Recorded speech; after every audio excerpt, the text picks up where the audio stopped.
So your catfish has no business with the rising cost of feed.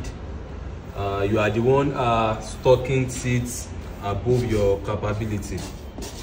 In as much as you can stock 10,000 seeds, in as much as you can stock 20,000 seeds, I believe you should be financially buoyant to feed them to your preferred stage before you sell. Let's take for instance now this feed I'm about to use. This is 2 mm. This feed cost nearly about 10,000 plus whatever when I bought it.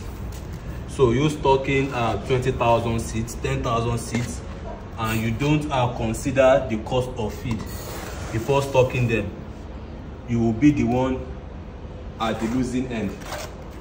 So stock what you can feed.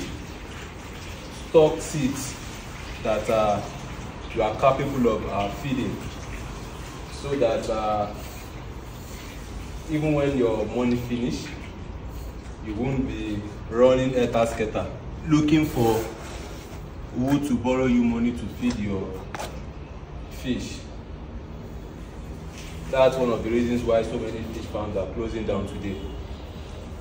Farmers stock seeds beyond their financial capability, and when the fish get to a certain stage, they will start looking for buyers.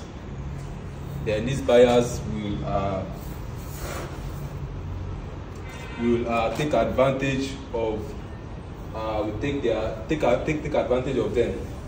Then they price your fish at outrageous prices, knowing fully well that you have no choice than to sell those fish because you don't have money to feed them again. So in a nutshell, stock seeds you are capable of feeding.